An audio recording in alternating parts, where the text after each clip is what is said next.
I'm Maya Guice. It's a Panakin production, and this is Whitewater, Part 3.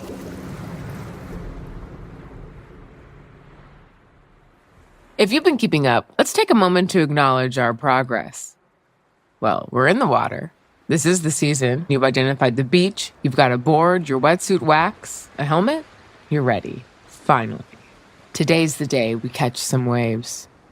Good news, you've done your research, so we're here at the right time, at the right place. I can see a good set coming in. The conditions, we'll say, are perfect. You've been working out, practicing popping up on your board, improving your balance, you've got the right technique, but something's off. It's harder than it looks. You fall off your first few tries. It doesn't quite feel the way it looks or the way you thought it might, the way you imagined it would.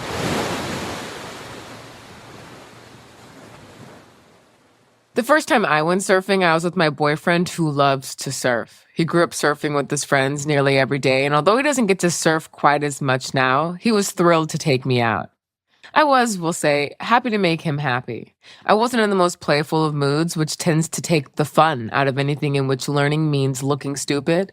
But I was going to catch a wave because I wanted to make him happy, and let's be honest, I knew I could. It was cold, I didn't have a wetsuit, and my swimsuit, arguably a bit too small, left me feeling exposed and, well, looking stupid, laying on my surfboard, waiting for a wave. He patiently stood beside me, thrilled. When a wave finally came, he started yelling, "Paddle! Paddle!" I swung around and started to paddle. He told me, "When you feel the lift, stand up!" One of the first things I realized when it was finally time to actually do the thing and get up on the board was how active surfing is. There is no casually getting up on a narrow board being thrown by 100,000 pounds of moving water. No sirritos. You have to be strong enough to cleanly lift your legs, to move your center of gravity from a lying position to directly beneath you, strong enough to stand and stay balanced on a wet, unpredictably moving surface.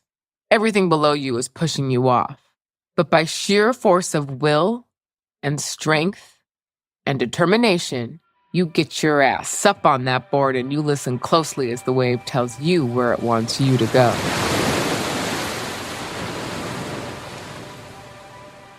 Let's be clear, I was in the whitewater. I was certainly not surfing an actual wave. But in that moment, it became crystal clear to me just how amazing the crazy folks are that like to surf the kind of monster waves you find at Nazaré. Understanding how much I had to actually try, how hard I had to actually work to get up in the whitewater made it very obvious to me the kind of skill required to surf well. It took a couple tries and way more effort than I wanted to put in, but I'm proud to report that I did get up on that board. I rode not one, but 2 whitewater waves to shore. I was thrilled.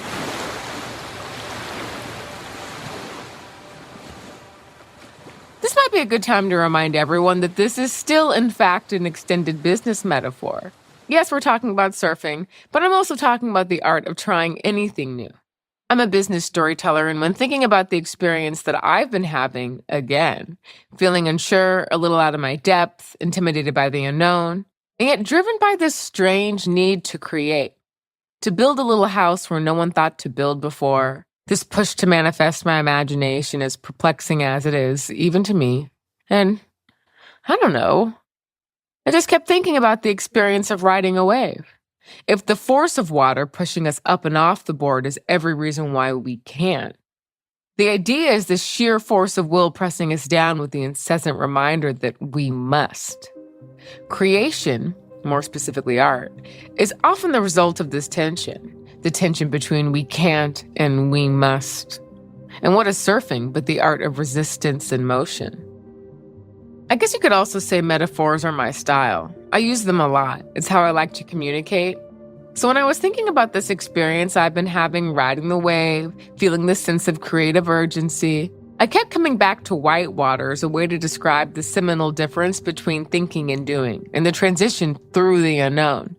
But as I said, I've been here before, a few times, sometimes as a guide. And speaking of style, once you're comfortable on the board, you've ridden a few waves, don't just drop into the wave. Be a poet. Be flamboyant and loud. Be calm. Be a bitch. I'm just kidding. Don't be a bitch. But really, why would you be anything else when you can be you?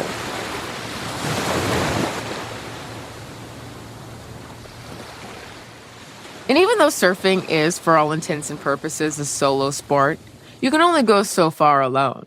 At a certain point, you need good help and support. You need a physical trainer, a coach, someone to tow you into the waves, someone to manage the equipment and shape your boards. Professional surfers have performance teams, business and brand teams, nutritionists, therapists, and you know the age-old question.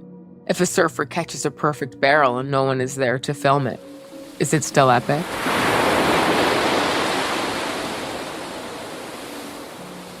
The other thing about surfing, as someone made a point to tell me recently, is the absolute presence that surfing requires.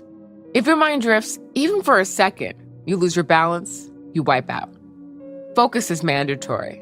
The mind and body must stay in sync to feel the wave and move intuitively. Of course, this is why many describe surfing as meditative. Experienced surfers often find themselves in the oh-so-sought-after flow state. Action and awareness merge, time stands still, movements are intuitive. You're not thinking about surfing. You are surfing.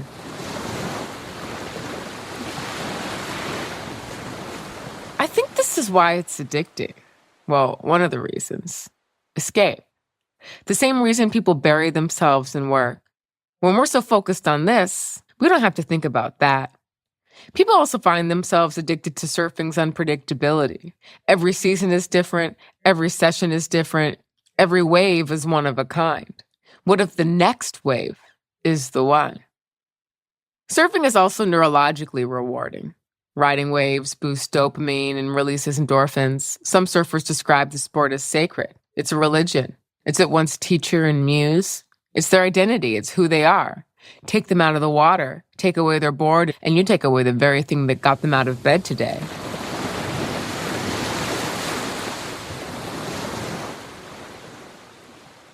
But there always comes a point in the day when it's time to head in, when it's time to head back through the white water and return to shore.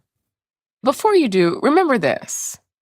If you don't throw your whole self into the act of riding a wave, you will, with almost complete certainty, fall off the board. Which is to say, there is a direct correlation between effort and output. You have to try hard. You have to go all the way to get the best result. You can get lucky half-assing from time to time, sure. But to borrow a quote from Thomas Edison, opportunity is missed by most people because it is dressed in overalls and looks like work. The second thing I want to leave you with is this. On the pro level, every sport, even the solo sports, require a team. And not just any team, a great team. A great team that complements your vision and a team that believes in you. Expertise is only so useful if there is no alignment. Surround yourself with people who challenge you enough to sharpen your intuition, but who hold enough respect for your voice that you stop questioning yourself and never have to fight for air. And finally, anyone can catch a wave, but style is what turns the act into art. It's the way you move with the water that makes the ride unforgettable. It's the choices you make when you're up, when you're falling, how you get in, how you get out. It's how you treat your team and the other surfers who've come out to play. Style is how the world knows it's you on that board. So be you, okay? And keep surfing.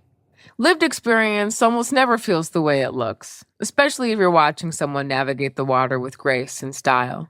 So don't let the discomfort discourage you.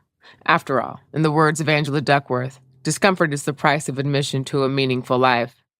Fall off the board, try again, keep going till it's time to come in. Because every chapter has an end. Next time we'll talk about that part, the end. What it means to come back through the white water. How's it feel to be different when everything else is the same?